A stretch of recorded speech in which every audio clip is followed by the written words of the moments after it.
ತಾಲೂಕಿನ ವಿವಿಧ ದೇವಸ್ಥಾನಗಳಲ್ಲಿ ಸಚಿವರಿಂದ ವಿಶೇಷ ಪೂಜೆ. ವಾರ್ತೆಗಳ ವಿವರ.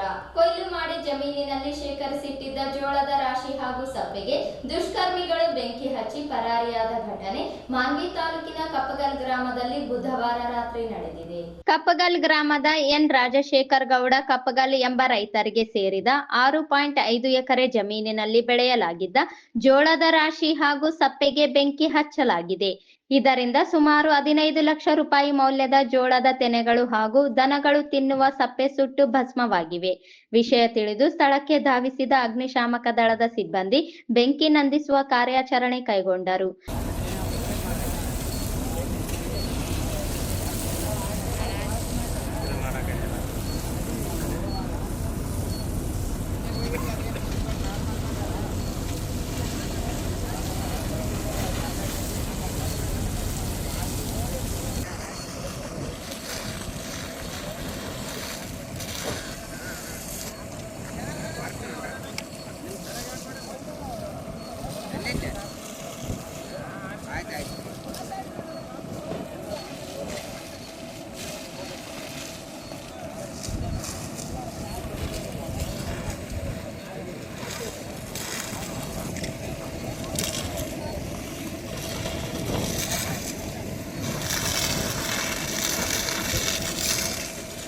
ನಾವು ಇಲ್ಲಿ ಬಂದು ರಿಪೋರ್ಟ್ ಮಾಡಿ ಅರ್ಜೆಂಟ್ ಏನು ಅಷ್ಟೊಂದು ಸಾಹೇಬನ ಬರ್ತಾನೆ ಸಚಿವ ಸಾಹೇಬು ನೋಡೋಣ ಸ್ವಲ್ಪ ಕರ್ಸಕತ್ತೆ ನಂತ ಇವು ಬೇಡ ಅಲ್ಲಿರೋ ಯಾಕೆ ಬರ್ತೀವಿ ಒಂದಾಗ ಬೇಡ ಅಲ್ಲಿರೋ ಬರಬೇಡ ಅಲ್ಲಿರೋ ಅದು ಬಂದು ಎನ್ಕ್ವೈರಿ ಮಾಡ್ಕೊಂಡು ಹೋಗ್ತಾನೆ ಅಲ್ಲಿ. ಗ್ರಾಮ ಲೆಕ್ಕಾಧಿಕಾರಿ ಮೌನೇಶ್ ಘಟನಾ ಸ್ಥಳಕ್ಕೆ ಭೇಟಿ ನೀಡಿ ವರದಿ ಪಡೆದು ಪರಿಶೀಲನೆ ನಡೆಸಿದರು. ಜೋಳದ ರಾಶಿಗೆ ಬೆಂಕಿ ಹಚ್ಚಿದ ಕುರಿತು ತನಿಖೆ ನಡೆಸಿ ತಪ್ಪಿತಸ್ಥರನ್ನು ಬಂಧಿಸಿ ಸೂಕ್ತ ಕಾನೂನು ಕ್ರಮ ಕೈಗೊಳ್ಳಬೇಕು. ಜೊತೆಗೆ ನಷ್ಟಕ್ಕೆ ಒಳಗಾದ ರೈತ ಎನ್ ರಾಜಶೇಖರ್ ಗೌಡರಿಗೆ ಸರ್ಕಾರದಿಂದ ಪರಿಹಾರ ನೀಡಬೇಕು ಎಂದು ಗ್ರಾಮಸ್ಥರು ಒತ್ತಾಯಿಸಿದ್ದಾರೆ.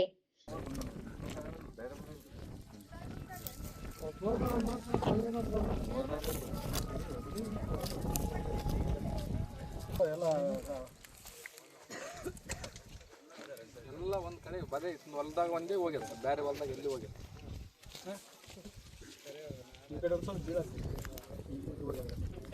ಆ ಕಡೆದು ಉಳಿದಂಥದ್ದು ಅದೇನೋ ತೆನೆ ಮುರಿದಿಲ್ಲ ಸರ್. ನಮಸ್ಕಾರ. ಅಲ್ಲಲ್ಲ ಬೆಂಕಿ ಹೆಚ್ಚಿದ್ರೆ ಸುಡಂತ ಪ್ಲೇಸಿಗೆ ಹಂಚಿಲ್ಲ ಅಂತಿಲ್ಲ. ಅದು ನಿಮ್ದು ಅದು ಸರಿ ನೋಡಿದೆ ಗೌಡ್ರೆ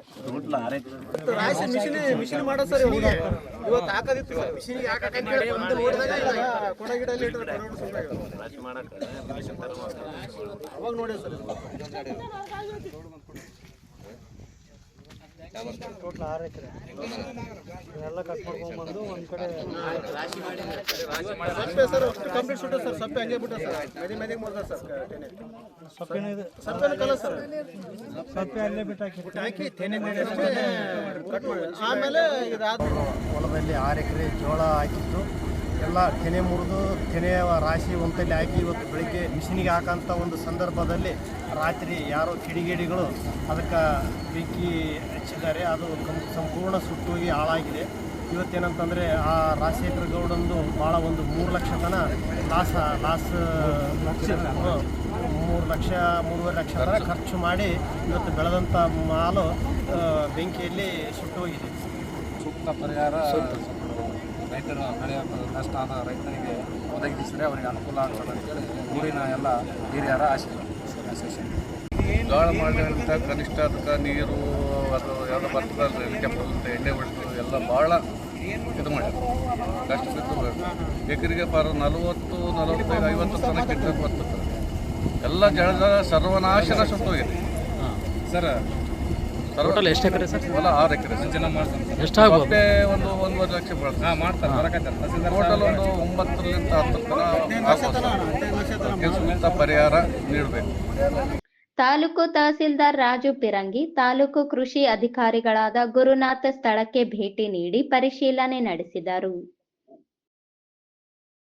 ಜಿಲ್ಲಾಡಳಿತ, ಮಹಾನಗರ ಪಾಲಿಕೆ, ಜಿಲ್ಲಾ ಪಂಚಾಯತ್ ಮತ್ತು ಕನ್ನಡ ಮತ್ತು ಸಂಸ್ಕೃತಿ ಇಲಾಖೆ ಇವರು ಸಂತ ತ್ರಿಪದಿ ಕವಿ ಸರ್ವಜ್ಞ ಜಯಂತಿಯ ಅಂಗವಾಗಿ ಭಾವಚಿತ್ರ ಮೆರವಣಿಗೆ ನಡೆಸಿದರು.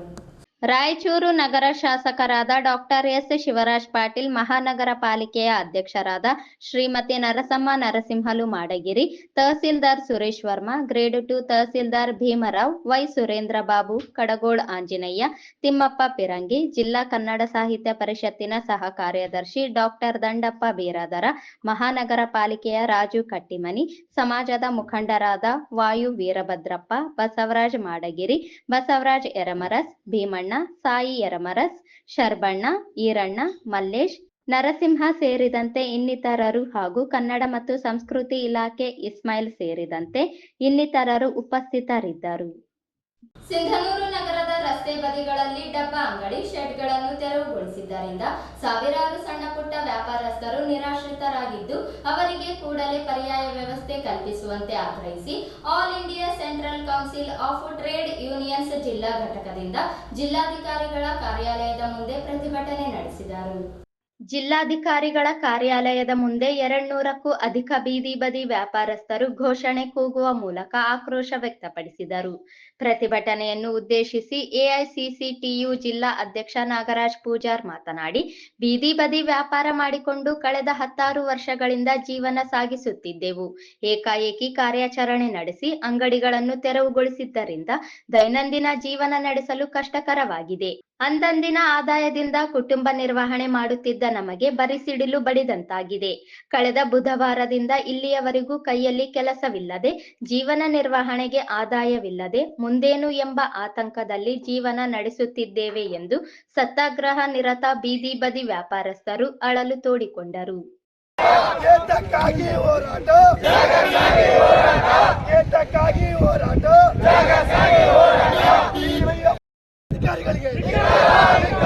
ಬೀದಿ ಬದಿ ವ್ಯಾಪಾರಸ್ಥರನ್ನು ಒಕ್ಕಲಿಸಿದ ಭ್ರಷ್ಟಾಧಿಕಾರಿಗಳಿಗೆ ಏತಕ್ಕಾಗಿ ಹೋರಾಟ, ಏತಕ್ಕಾಗಿ ಸರ್ಕಾರಕ್ಕೆ 2 ತಿಂಗಳಿಂದ ಇಡೀ ಸಿಂಧನೂರು ತಾಲೂಕಿನ ಎಲ್ಲ ಬೀದಿ ಬದಿ ವ್ಯಾಪಾರದ ಸಂಬಂಧಪಟ್ಟಂಗೆ ಏನೇನು ಪತ್ರಗಳನ್ನು ಕೊಡಬೇಕಾಗಿತ್ತು ನಾವು ಕೊಟ್ಟಿದ್ದೀವಿ ಬಂಧುಗಳೇ. ಇವತ್ತು ಮಾನ್ಯ ಜಿಲ್ಲಾಧಿಕಾರಿಗಳು ಇಡೀ ಜಿಲ್ಲೆಯನ್ನು ಪ್ರತಿನಿಧಿಸುವಂತ ದಂಡಾಧಿಕಾರಿಗಳೇ, ನಾವು ಕೇಳ್ತಾ ಇದ್ದೀವಿ, ಸಿಂಧನೂರಿನ ಬೀದಿ ಬದಿ ವ್ಯಾಪಾರಸ್ಥರನ್ನ ಏಕಾಏಕಿ ಎತ್ತಂಗಡಿ ಮಾಡಿದ್ದು ಕಾನೂನು ಬಾಹಿರ. ಯಾವ ಕಾನೂನಲ್ಲಿದೆ? ಇವತ್ತು ಒಂದು ಕಡೆ ನ್ಯಾಷನಲ್ ಹೈವೇ ಪರ್ಯಾಯ ವ್ಯವಸ್ಥೆ ಕಲ್ಪಿಸದಿದ್ದರೆ ಹೋರಾಟ ತೀವ್ರ ಎಂದು ನಾಗರಾಜ್ ಪೂಜಾರ್ ಎಚ್ಚರಿಕೆ ನೀಡಿದರು. ಲೇಖಾ ಅಡವಿ ಬೀದಿ ಬದಿ ವ್ಯಾಪಾರಸ್ಥರ ಸಂಘದ ರಾಜ್ಯ ಸಂಚಾಲಕಿ ಮಾತನಾಡಿ, ಬೀದಿ ಬದಿ ವ್ಯಾಪಾರಸ್ಥರನ್ನು ತೆರವುಗೊಳಿಸಿದ್ದರಿಂದ ನಗರದ ಸಾವಿರಾರು ಕುಟುಂಬಗಳು ಬೀದಿಗೆ ಬಿದ್ದಿವೆ. ಜಿಲ್ಲಾ, ತಾಲೂಕು ಹಾಗೂ ನಗರಸಭೆ ಆಡಳಿತ ಮುನ್ನೆಚ್ಚರಿಕೆ ವಹಿಸದೆ ಬೇಜವಾಬ್ದಾರಿಯಿಂದ ವರ್ತಿಸಿದ್ದೇ ಇದಕ್ಕೆ ಕಾರಣ. ಕೋರ್ಟ್ ಆದೇಶದ ಪ್ರಕಾರ ಕ್ರಮ ಕೈಗೊಂಡಿರುವುದಾಗಿ ಅಧಿಕಾರಿಗಳು ಹೇಳುತ್ತಿದ್ದಾರೆ. ಆದರೆ ಪ್ರಭಾವಿಗಳು ಕಟ್ಟಡ ಮಳಿಗೆಗಳನ್ನು ತೆರವುಗೊಳಿಸುವಲ್ಲಿ ಆದೇಶ ಪಾಲಿಸದೇ ಇರುವುದು ಏಕೆ? ಹಾಗಾದರೆ ಬೀದಿ ಬದಿ ವ್ಯಾಪಾರಸ್ಥರಿಗೆ ಒಂದು ನ್ಯಾಯ, ಪ್ರಭಾವಿಗಳಿಗೆ ಒಂದು ನ್ಯಾಯವೇ ಎಂದು ಪ್ರಶ್ನಿಸಿದರು. ಬೀದಿ ಬದಿ ವ್ಯಾಪಾರಸ್ಥರನ್ನು ತೆರವುಗೊಳಿಸುವ ಮುನ್ನ ಕೈಗೊಳ್ಳಬೇಕಾದ ಕ್ರಮಗಳ ಬಗ್ಗೆ ಸುಪ್ರೀಂ ಕೋರ್ಟ್ ಕೂಡ ಹಲವು ಮಾರ್ಗದರ್ಶಿಗಳನ್ನು ನೀಡಿದೆ. ಆದರೆ ಜಿಲ್ಲಾಡಳಿತ ಮತ್ತು ತಾಲೂಕು ಆಡಳಿತದ ಅಧಿಕಾರಿಗಳು ಅವುಗಳನ್ನು ಪಾಲಿಸಿಲ್ಲ. ಇದರಿಂದ ರಸ್ತೆ ಬದಿ ವ್ಯಾಪಾರವನ್ನೇ ಜೀವನ ನಿರ್ವಹಣೆಗೆ ಆಧರಿಸಿದ್ದ ಕುಟುಂಬಗಳು ಬೀದಿ ಪಾಲಾಗಿವೆ. ಸರ್ಕಾರ ಮತ್ತು ಜಿಲ್ಲಾಡಳಿತ ಬಡವರ ಹೊಟ್ಟೆಯ ಮೇಲೆ ಹೊಡೆಯದೆ ಈ ಕೂಡಲೇ ಪರ್ಯಾಯ ವ್ಯವಸ್ಥೆ ಕಲ್ಪಿಸಲು ಮುಂದಾಗಬೇಕು. ಇಲ್ಲದೆ ಹೋದರೆ ಹೋರಾಟ ತೀವ್ರಗೊಳಿಸಬೇಕಾಗುತ್ತದೆ ಎಂದು ಲೇಖಾ ಅಡವಿ ಎಚ್ಚರಿಸಿದರು.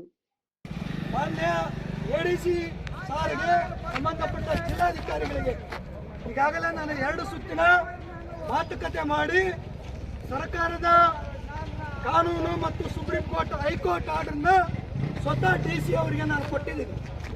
ಈ ಕಾನೂನುಗಳನ್ನು ಉಲ್ಲಂಘನೆ ಮಾಡಿ ಏಕಾಏಕಿ ಇಡೀ ವ್ಯಾಪಾರಸ್ಥರಿಗೆ ಕೆಲವು ಜನರಿಗೆ ನೋಟಿಸ್ ಕೊಟ್ಟು ಕೆಲವು ಜನರಿಗೆ ಕೊಡಲಾರ್ದೇ ನಿಮ್ಮ ನಗರಸಭೆ ವ್ಯಾಪ್ತಿ ಇರುವಂತ ಪಟ್ಟಣ ವ್ಯಾಪಾರ ಸಮಿತಿ ಯಾವುದೇ ಒಳಪಡದನೆ ಏಕಾಏಕಿ ಅವ್ರನ್ನ ತೆರವು ಮಾಡಿದೆ. ಒಂದು ಕಡೆ ಇದು, ಇನ್ನೊಂದು ಕಡೆ ನಗರದ ಸರ್ಕಾರಿ ಭೂಮಿ ಸರ್ಕಾರ ಭೂಮಿ ಬೇರೆ ಬೇರೆ ಮನೆಯವರು ಒತ್ತುವರಿ ಮಾಡಿದ್ದಾರೆ. ಆ ಜಾಗನ್ನ ಇವರು ಒಂದು ಚೂರು ಟಚ್ ಮಾಡಿಲ್ಲ. ಬಡವರಿಗೊಂದು ನ್ಯಾಯ, ಶ್ರೀಮಂತರಿಗೊಂದು ನ್ಯಾಯ. ಒಂದು ಕಡೆ ಬೀದಿ ವ್ಯಾಪಾರ ಮಾಡಲಿ ತಾರತಮ್ಯ ಮಾಡಿದ್ದಾರೆ. ಇದೇ ಸಂದರ್ಭದಲ್ಲಿ ಅಜಿತ್ ಜಾಗೀರ್ದಾರ್, ರವಿಚಂದ್ರನ್, ಎಐಸಿಸಿಟಿಯು ಮುಖಂಡರಾದ ಕಾಸಿಂ ಸಾಬ್ ಕಾರ್ಪೊರೇಟರ್, ಸಾದಿಕ್, ಹುಸೇನ್, ಲಾಲ್ ಸಾಬ್, ರಸೂಲ್ ಸಾಬ್, ರಹೀಂ ಸಾಬ್, ಮೆಹಬೂಬ್, ಸಾದಿಕ್ ಮೆಕ್ಯಾನಿಕ್, ಯಾಕೋಬ್, ಹುಸೇನ್ ಸೇರಿದಂತೆ ಇತರರಿದ್ದರು. ವಿಜಯ್ ಇಂಟರ್ನ್ಯಾಷನಲ್ ಪ್ರಸ್ತುತಪಡಿಸುವ ರಾಯಚೂರು ಮಹೋತ್ಸವ ಸಮಾರಂಭ ನಗರದ ಮಹಾತ್ಮ ಗಾಂಧಿ ಕ್ರೀಡಾಂಗಣದಲ್ಲಿ ಫೆಬ್ರವರಿ 22ರಂದು ನಡೆಯಲಿದೆ ಎಂದು ಸಂಸ್ಥಾಪಕ ವೀರೇಂದ್ರ ಜಲ್ದಾರ್ ಹೇಳಿದರು. ನಗರದ ಖಾಸಗಿ ಹೋಟೆಲ್ ಒಂದರಲ್ಲಿ ಸುದ್ದಿಗಾರರೊಂದಿಗೆ ಮಾತನಾಡಿದ ಅವರು, ಅಂದು ಸಂಜೆ 5 ಗಂಟೆಗೆ ಆರಂಭವಾಗಲಿರುವ ಸಮಾರಂಭದಲ್ಲಿ ರಾಯಚೂರು ಜಿಲ್ಲೆಯ ಸ್ಟಾರ್ ಗಾಯಕರು, ಡ್ಯಾನ್ಸರ್ ಸೇರಿದಂತೆ 150ಕ್ಕೂ ಹೆಚ್ಚಿನ ಸ್ಥಳೀಯ ಕಲಾವಿದರು ಪಾಲ್ಗೊಳ್ಳಲಿದ್ದಾರೆ. ಇದಲ್ಲದೆ ಬೆಂಗಳೂರಿನ ಖ್ಯಾತ ಗಾಯಕರು, ಡ್ಯಾನ್ಸರ್ ಆಗಮಿಸಲಿದ್ದಾರೆ ಎಂದು ಹೇಳಿದರು. ರಾಯಚೂರು ಮಹೋತ್ಸವ ಅಂತ ಹೆಸರಿಟ್ಟಿದ್ದೀನಿ. ರಾಯಚೂರು ಮಹೋತ್ಸವ 2025. The biggest dancer from Raichur and Bangalore artist. Utwas Jalaranta is the animation engineer and is the CEO of VJ Technotrix Bangalore. Specialize ಏನಂದ್ರೆ ಸ್ಕ್ರೀನ್ ನೇಮ್ ಇರುತ್ತೆ ಡ್ಯಾಸಲ್ ಲಕ್ಕಿ ಅಂತ. ಈ ಸಿಂಗ್ಸ್ ಇನ್ 10 languages, different languages. ಸೊ ಅದು ಒಂದು launching ಇದೆ. ನನಗೆ ಅದು ನಮ್ಮೂರಲ್ಲೇ launch ಆಗಲ್ಲ ಅಂತ. In Bangalore already is considered as the biggest pop star of India. So ನನಗೊಂದು ಡಿಫ್ರೆಂಟಾಗಿ ಇನ್ನೋವೇಟಿವ್ ಥಿಂಗ್ಸ್ ಅಂತ ನಾನು ಆಲ್ರೆಡಿ ಒಂದು 5 ವರ್ಷ ಪ್ರಾಕ್ಟೀಸ್ ಮಾಡಿದ್ದಾರೆ. ಇವರು Kannada, Telugu, Bengali, Tamil, Marathi, Hindi, English, Arabic, Spanish, Korean. ನಮ್ಮ ಎಂಟರ್ಟೈನ್ಮೆಂಟ್ ಇಂಡಸ್ಟ್ರಿಯಲ್ಲೇ ಇದು ಒಂದು ಇತಿಹಾಸ ಇದೆ. ಸೊ ಒಂದು ಭಾಷೆ 2 ಭಾಷೆ ಹಾಡಿದ್ರೆ ತುಂಬ ಕಷ್ಟ. ಆ್ಯಸ್ ಎ ನಾನು ಈವೆಂಟ್ ಮ್ಯಾನೇಜರ್ ಆಗಿ, ಮಾಸ್ಟರ್ ಆಗಿ, ಕೊರಿಯೋಗ್ರಾಫರ್ ಆಗಿ ತುಂಬ ಜನ ನೋಡಿ ನಾನು ಹೇಳಿದ ಒಂದೇ ವಿಷಯ ನನ್ನ ಮಗನಿಗೆ, ವಿಶೇಷವಾಗಿದ್ದರೆ ಮಾತ್ರ ಇಂಡಸ್ಟ್ರಿಯಲ್ಲಿ ಸಾಧನೆ ಮಾಡೋಕ್ಕೆ ಸಾಧ್ಯ, ಇಲ್ಲಾಂದ್ರೆ ತುಂಬ ಕಷ್ಟ ಇದೆ. It's very difficult to come up.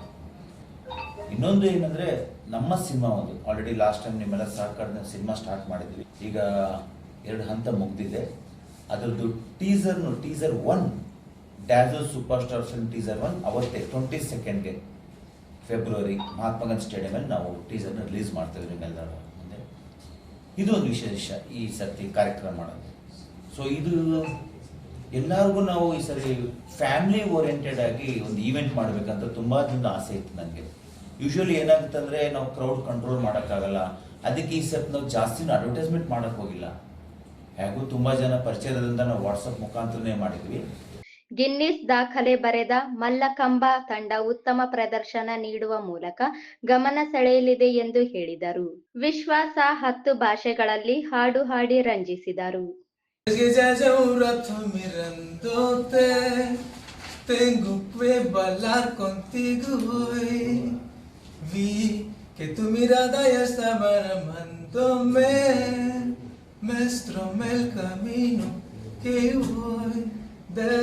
Despacito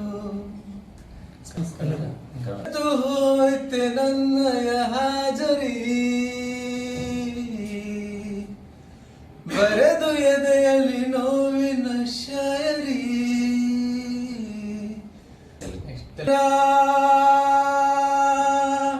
ಆಪಗಳು ವೈರಮ್ಮತ್ತಿನ ತ್ಯಾಗಮ್ರ ವಿನರಾ ಆಪಗಳು ವೈರಮ್ಮತ್ತಿನ ಸ್ನೇಹಮ್ರ.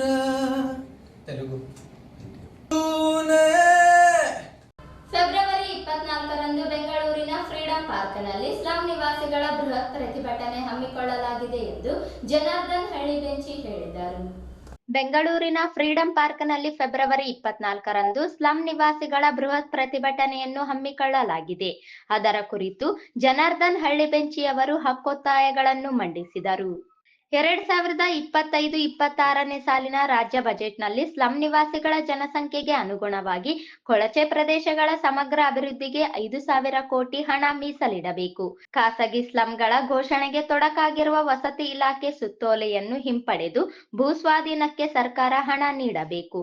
Karnataka ಕೊಳಗೇರಿ ಅಭಿವೃದ್ಧಿ ಮಂಡಳಿ 50ನೇ ವರ್ಷದ ಸುವರ್ಣ ಸಂಭ್ರಮದ ನೆನಪಿಗಾಗಿ ಕರ್ನಾಟಕ ಕೊಳಗೇರಿ ಅಭಿವೃದ್ಧಿ ಮಂಡಳಿ ಕಾಯ್ದೆಯನ್ನು ತಿದ್ದುಪಡಿ ಮಾಡಬೇಕು. ಸ್ಲಂ ನಿವಾಸಿಗಳ ಸಾಮಾಜಿಕ ಮತ್ತು ಆರ್ಥಿಕ ಸಬಲೀಕರಣಕ್ಕಾಗಿ ಪ್ರತ್ಯೇಕ ಸಚಿವಾಲಯವನ್ನು ಘೋಷಿಸಬೇಕು.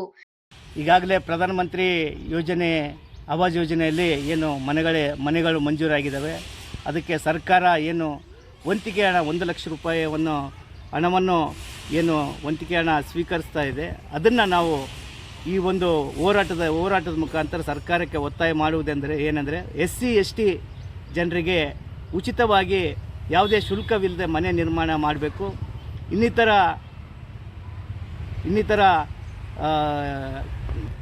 ಜನರಲ್ ಜನರಿಗೆ ಅವರಿಗೆ ಕೇವಲ 25,000 ರೂಪಾಯಿಗಳನ್ನ ಪಡೆದು ಮನೆಗಳನ್ನ ನಿರ್ಮಾಣ ಮಾಡಿಕೊಡಬೇಕು.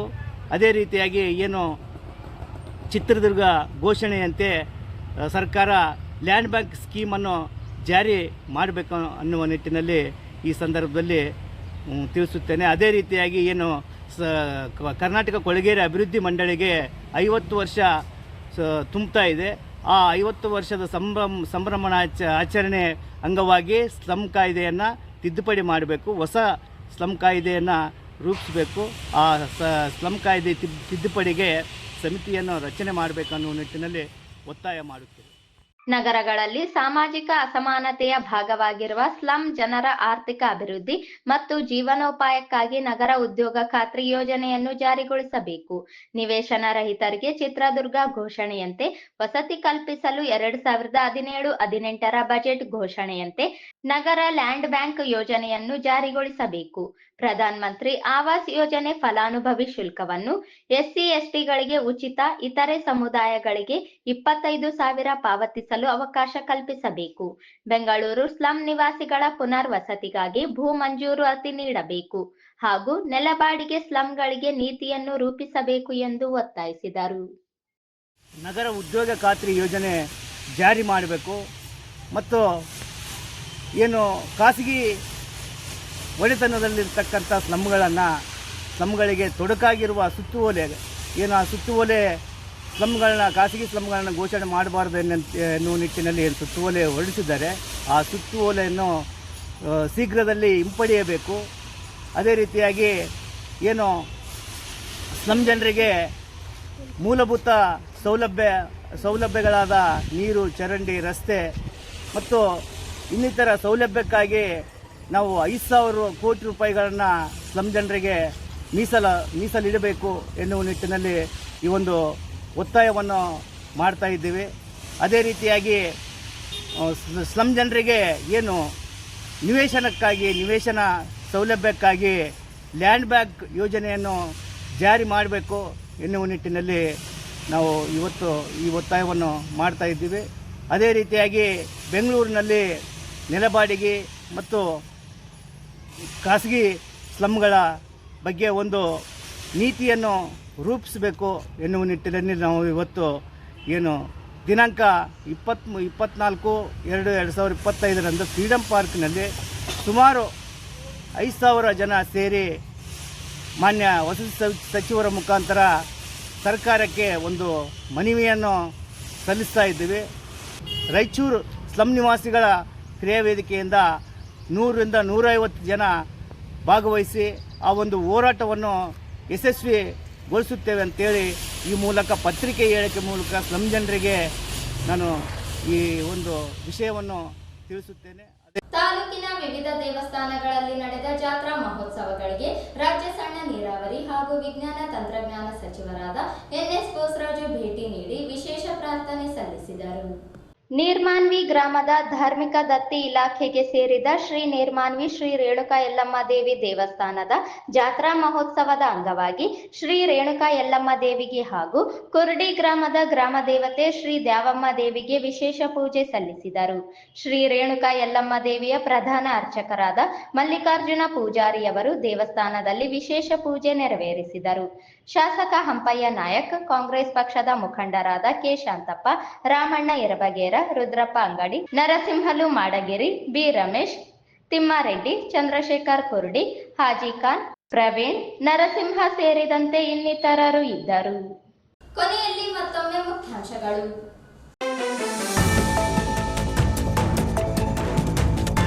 ಜೋಳದ ರಾಶಿಗೆ ದುಷ್ಕರ್ಮಿಗಳಿಂದ ಬೆಂಕಿ, 15 ಲಕ್ಷ ರೂಪಾಯಿಯ